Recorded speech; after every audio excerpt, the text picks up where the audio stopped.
Hai, halo. Anggota tubuh yang ada pada manusia memiliki fungsi dan cara kerja masing-masing. Seperti tangan dipakai untuk memegang, menggenggam, mengangkat, dan sebagainya. Kaki untuk berjalan, berlari, melompat, dan sebagainya. Mata untuk melihat, telinga untuk mendengar, bibir untuk bicara, lidah untuk mengecap rasa, kulit untuk merasakan perubahan suhu, dan seterusnya. Lalu, bagaimana dengan cara kerja dari pikiran kita? Otak atau pikiran memiliki 5 gelombang. Yang pertama adalah gelombang gamma, yaitu gelombang di mana kita sedang berada dalam keadaan sangat sadar atau sangat fokus, sangat takut, sangat waspada, sangat tegang. Gelombang yang kedua adalah gelombang beta, di mana kita dalam posisi sedang berpikir, menimbang suatu masalah, mencari solusi dari sebuah masalah, memutuskan dan bertindak. Gelombang yang ketiga adalah gelombang alfa, yaitu gelombang di mana kita sedang berada dalam keadaan rileks, sedang mulai beristirahat, tidak punya beban pikiran yang berat, sedang mendengarkan musik. Di sini kita bisa melamun, berhayal, berangan-angan. Gelombang yang keempat adalah gelombang theta. Gelombang theta terjadi pada saat kita mau mulai tidur, mulai merasa mengantuk, atau pada kondisi di mana kita sedang khusyuk, sedang dalam meditasi, atau dihipnotis. Gelombang yang kelima adalah gelombang delta, yaitu posisi di mana kita sedang tertidur pulas, tidur tanpa mimpi, dan tubuh sedang memulihkan fungsi-fungsi dari anggota tubuh kita. Berdasarkan kelima jenis gelombang tersebut, maka pikiran dibagi menjadi 2 bagian, pikiran sadar dan pikiran bawah sadar, atau yang lebih dikenal dengan alam bawah sadar. Lalu bagaimana cara kerja dari pikiran sadar? Pikiran sadar bekerja secara logika, berdasarkan benar atau salah, eksakta, membandingkan, memutuskan. Pikiran sadar terjadi pada saat kita dalam kondisi sadar, atau kita sedang berada dalam gelombang gamma atau beta, sehingga kita bisa bicara, berpikir, bertindak, dan beraktivitas. Pikiran sadar mulai terbentuk saat kita balita dan akan semakin sempurna seiring dengan bertambahnya usia. Cara kerja pikiran bawah sadar atau alam bawah sadar.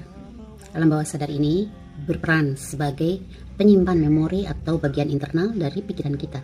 Dia akan merekam semua kejadian yang kita lihat, yang kita dengar, yang kita lakukan, yang kita alami, yang kita kerjakan, semua pengalaman direkam di dalam memori. Alam bawah sadar tidak bisa membedakan mana yang fakta atau yang ilusi. Semuanya dianggap sebagai sebuah kenyataan. Dan alam bawah sadar tidak bisa menerima kata-kata jangan, tidak, akan, atau mau, karena alam bawah sadar akan membaca segala sesuatu hal sebagai sesuatu yang sedang terjadi atau sudah terjadi. Alam bawah sadar juga menyimpan memori tentang emosi, tentang kenangan, tentang kemarahan, ketakutan, kesedihan, kebahagiaan, dan seterusnya. Alam bawah sadar bisa dimanipulasi. Hal apa yang sering kita lakukan, yang sering kita dengar, yang sering kita lihat, yang sering kita alami, emosi yang sering kita rasakan, itu akan dibaca oleh alam bawah sadar sebagai sesuatu hal yang dominan. Dan dia akan mendorong pikiran sadar untuk bertindak dan membuatnya menjadi sebuah perilaku atau kebiasaan, sifat, dan karakter. Maka apabila kita banyak melihat, mendengar, melakukan, atau masa lalu kita, masa kecil kita, lalu kita banyak membaca atau menonton hal-hal yang negatif, maka alam bawah sadar kita akan menangkap hal itu sebagai sesuatu hal yang dominan. Dan pikiran sadar kita akan menciptakan sebuah sikap yang juga negatif. Begitu juga sebaliknya. Bisa disimpulkan bahwa kita yang sekarang adalah bentukan dari apa yang kita lakukan, apa yang kita alami, apa yang kita kerjakan, apa yang kita baca, apa yang kita dengar di masa-masa yang lalu. Dan bagaimana kita nanti di masa depan adalah bentukan dari apa yang kita baca, apa yang kita lihat, apa yang kita pikirkan, apa yang kita kerjakan, apa yang kita lalui di masa sekarang. Untuk mendapatkan kita yang bersinar, cemerlang, dan bahagia, tugas kita adalah mempositifkan diri kita. Yang harus dilakukan adalah mulai mempositifkan alam bawah sadar kita berdasarkan cara kerja alam bawah sadar itu sendiri. Yang pertama adalah berdamai. Berdamai dengan masa lalu. Di sini kita coba mengurai hal-hal negatif apa yang pernah kita alami di masa lalu, trauma, luka, atau masalah-masalah di masa lalu yang sifatnya negatif atau sangat membekas. Bila kita bisa mengingat masa lalu, maka kita coba mengurainya dan mencoba menyolusikannya untuk mengakhiri hal negatif yang mungkin tanpa kita sadari sudah membentuk kita seperti yang sekarang. Kita coba urai. Masalah apa yang besar yang terjadi di masa lalu? Siapa saja orang yang sudah menyakiti kita di masa lalu? Masalahnya apa? Lalu kita buat keputusan. Apakah kita akan membalas dendam? Apakah kita akan memaafkan? Dan di sini yang harus kita solusikan adalah hal yang positif. Semakin banyak kita bisa mengingat hal yang terjadi di masa lalu, semakin banyak kita bisa mengurainya dan menyolusikannya, maka akan semakin sehat pula alam bawah sadar kita. Melepaskan diri dari belenggu, mitos, bentakan dari orang-orang terdekat kita, atau peraturan-peraturan yang tidak benar yang diberikan oleh orang-orang di masa lalu, biasanya membuat kita terbatas untuk melakukan apapun. Tanpa kita sadari, kita sudah terbelenggu oleh ikatan-ikatan di masa lalu.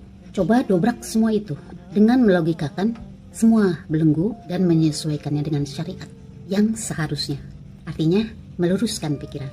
Mulai memilah dan memilih bacaan apa, lingkungan yang seperti bagaimana, teman yang seperti apa, pekerjaan, kegiatan, apa yang kita tonton, apa yang kita lihat, apa yang kita dengar, yang positif dan akan mempositifkan kita. Memberi sugesti positif atau afirmasi positif pada diri kita setiap hari. Katakan pada diri kita, saya bahagia, saya kaya raya, saya sehat, saya menyenangkan. Dan seterusnya sesuai dengan kondisi yang kita inginkan. Hanya ingat, jangan menggunakan kata jangan, tidak, akan, atau mau. Misalnya, saya mau menjadi orang kaya. Saya akan melakukan hal yang positif setiap harinya. Nah, itu harus dihindari karena alam bawah sadar kita tidak akan respon terhadap kalimat-kalimat tersebut. Mengingat bahwa kinerja alam bawah sadar kita itu adalah menganggap segala sesuatu hal yang terjadi adalah sedang dan sudah terjadi. Ucapkan afirmasi atau sugesti positif seolah-olah begitulah kenyataannya. Saya memang kaya, saya bahagia, teman-teman saya baik semuanya, keluarga saya baik semuanya, dan seterusnya. Ini adalah bentuk manipulasi alam bawah sadar kita.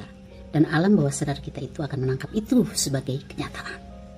Manipulasi alam bawah sadar mungkin sering kita alami. Seperti kita melihat iklan produk mewah dan menarik, dan mungkin kita akan tertarik untuk membeli produk tersebut. Lalu kita tergiur melihat orang yang makan dengan lahap. Kita menangis saat melihat film fantasi yang berakhir dengan tragis. Hal-hal itu, perasaan-perasaan itu, atau keinginan-keinginan itu akan diteruskan alam bawah sadar ke pikiran sadar untuk diberi sebuah keputusan. Apakah akan membeli produk mewah tersebut? Apakah akan ikut makan bersama dengan orang tersebut? Apakah akan ikut menangis melihat film fantasi tersebut?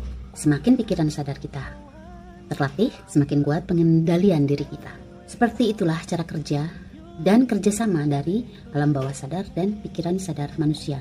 Maka, manfaatkan kinerja pikiran sadar dan alam bawah sadar tersebut untuk mencapai tujuan atau target-target hidup kita.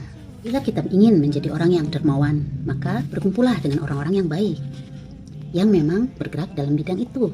Banyak melihat postingan atau bacaan atau tontonan yang berkaitan dengan kegiatan atau aksi seseorang mendermakan hartanya untuk orang lain. Bagaimana caranya, bagaimana bentuk dia memberi, dan sering membicarakan dan mendiskusikan hal tersebut.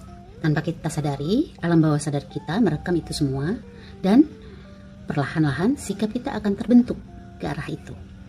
Coba aktifkan kinerja tersebut untuk tujuan-tujuan yang lainnya.